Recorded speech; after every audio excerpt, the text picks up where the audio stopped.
Stories that are untold, underreported, and all-out inspirational.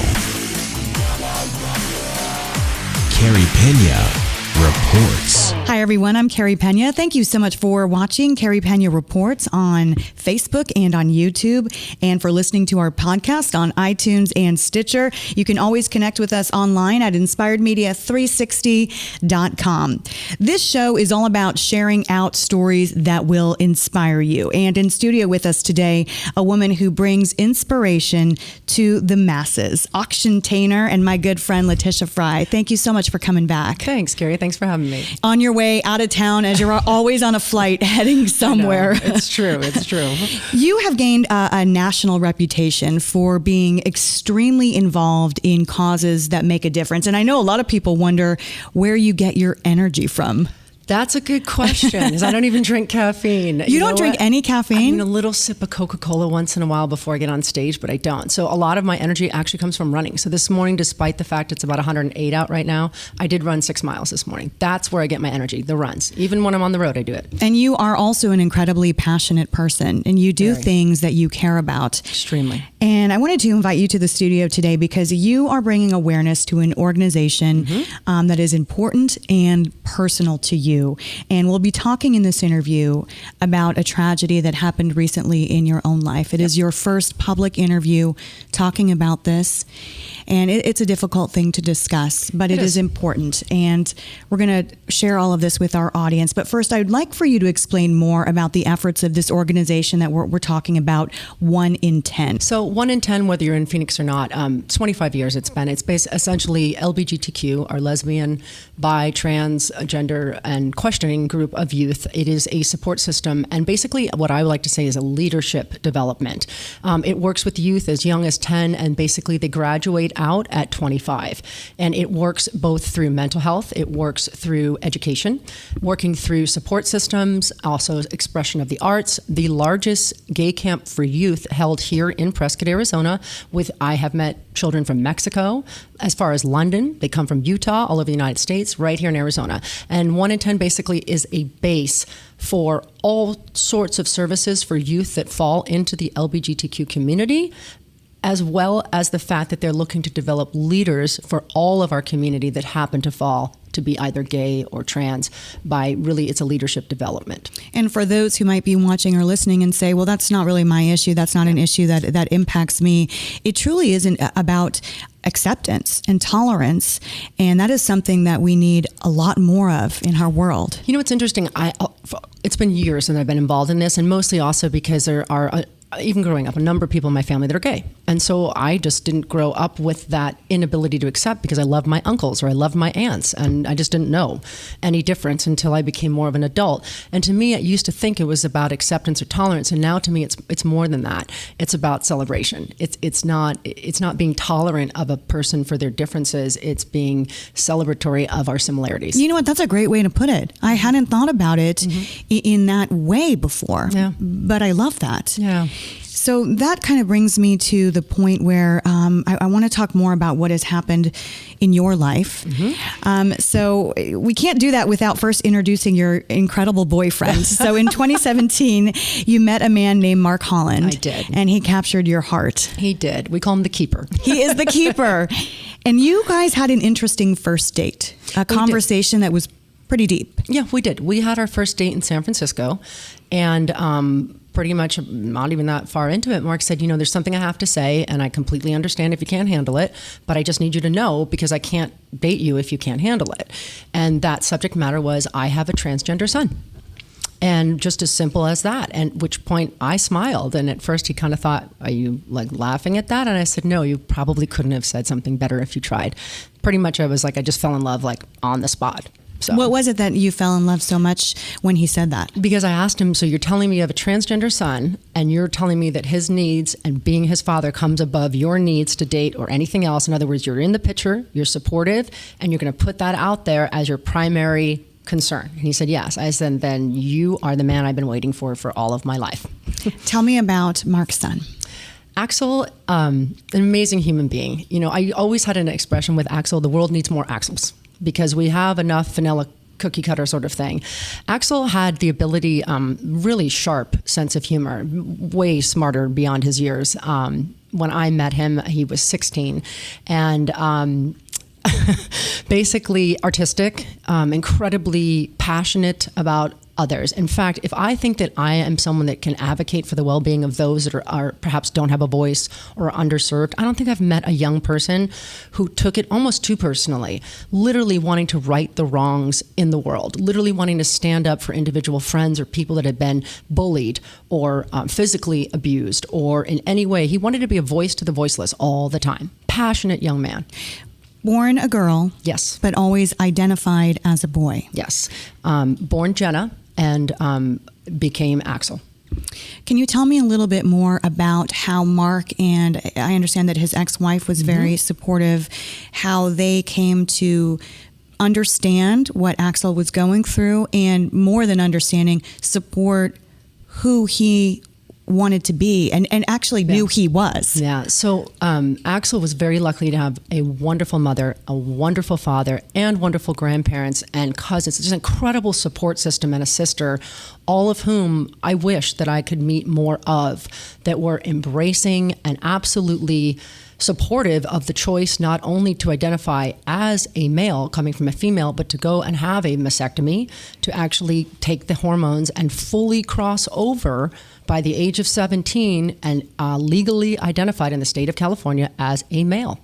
How did Mark deal with that? Because I'm sure that some in his world had to push back. That's not wholly accepted. No, it's not wholly accepted. And it's basically how Mark handled it is how Mark always does. My children's needs come first. I am their father, and so did his mom. They're wonderfully supportive parents. Wonderfully. And how did Axel thrive and grow once he was able to be Axel? I often say it's such a bummer because I never got to know Jenna. And literally, there's pictures of Jenna all over the house, but there's pictures of Axel too. And so it's really interesting to have watched a family almost where there was two people. And I asked once, Mark, did you mourn the loss of your daughter in order to accept your son? And he said, no, it's not quite like that. It's more just an evolution of a child, no different than when they're a toddler and then they're a teenager and then, you're evolving with them. This was just a different type of evolution to them. I mean, just a wonderful family. So Axel, by the time I got to meet him, I just knew a guy. I mean, that's what I knew. I knew a typical teenage boy, except he was far smarter than the average bear and far more talented than one and had a sense of humor that could cut me like right off. And a great smile. And a great smile. Great smile. And you and Mark have become so close, so your family is really blended, and you really fell in love with his children. Yep, absolutely. I have two. He has two.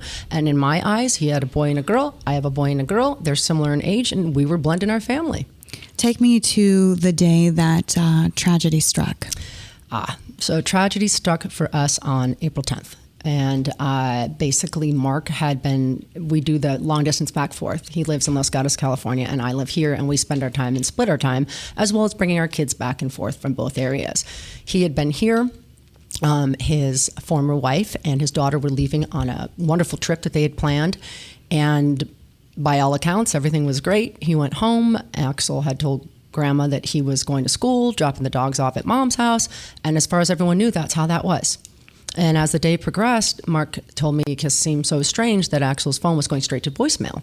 And about 4 o'clock or so, it started to get a little bit more like, hey, I'm at the house, the dogs are here, I can't figure this out. His friends started to get worried. I started to get worried. He had a job at Starbucks. They called to see if maybe he picked up a shift.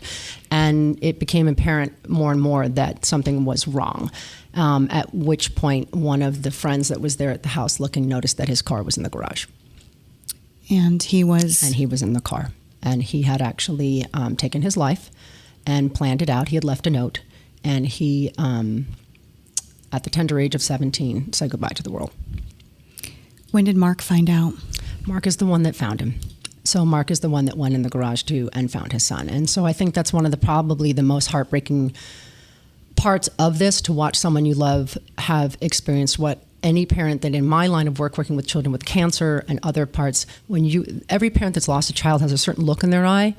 And it is, in what I have been told by those, the ultimate suffering for a parent to allow a child to pass before them, to outlive your own child, let alone to find your own child. So by the time Mark did find Axel, he tried to resuscitate him. It was too late. And so for him, he experienced what is ultimately life's ultimate tragedy. There was a note left. Is there any sense of, do you have any understanding of why he did it? Yes, very much so. Axel was very, very clear, and I cannot express enough that he over and over and over let everyone know this is nobody's fault. Please don't do that to yourself. He was so loving and so kind, and I love you to each and every person in his life. Just life is too difficult for me. I am in pain every single day. And he had openly struggled with that and sought help for it and had gotten help for it and had all that support system around him. But ultimately, the battles and demons that he had within him, eventually he opted that it was just life for him equaled pain. And it wasn't anyone's fault. Do you look in all the work that you do within the gay community and with 1 in 10, this is ultimately what you're trying to avoid? Mm-hmm. And so I'll be honest with you, Carey, this is my cross to bear. This is where what makes me cry or keeps me up at night. I sit at my desk and I look at an award called the Babe Kaler Award that I won in 2017 at a fresh brunch here that Axel was going to attend, but ended up being in treatment, ironically, for many of his demons. And I was given this award for my work with the transgender community for advocating for 2 campers during our camp that were suicidal and self-harming. And you are, by law, you have to mandate. And I received this for helping them. So the irony in working with youth and being that person that's a part of their well-being and plan to get them better and being given an award for something that I think you should just do anyway, but then losing someone in your own inner circle, the irony is thick, and then it's a little bit of a sword in the side, to be honest. I mean, it's not like you could backtrack and say, what could have I done or not, but it's just painful. What hurts you the most when you think about it? I wish he was here. Pretty much that's it. And I also look at his family. I absolutely adore his mom. She's great. His sister, I'm in love with his father. It's very hard as our own family has walked our walk with the loss of one of our own, the father of my children 3 years ago. Almost last week was really the date. To see what we went through as a trio for my 2 children and myself, and then watch it with people that you've come to love and bring around you, it's deja vu. I mean, there is a sense of relief for yourself because you can finally mark that despite not realizing how far you've come on your journey, when you watch the look in their face and all of the things scrambling, particularly in that first 3 weeks when you're trying to plan out funerals and stuff, you can kind of step back and go, you know what, we're not in that hole anymore. And then that also gives you hope for them because you realize that 3 years from now, you hope that you can give them some of the wherewithal, tools, and outreach and that village to support them so that they're not there anymore, that there is hope down the road. So for you, this is a mission, a very deep and personal mission. You're involved with 1 in 10. There's a big event coming up that you're dancing in. You wrote me and said, it is critical to know about 1 in 10 because of the diverse range of work they do. And even if someone believes their child is not gay, the Q in LGBTQ is for questioning. Yes. And when a teen or youth is questioning their sexuality or identity in this world, they are at risk for suicide and or self-harm if they feel they don't fit in. Exactly. Rejection.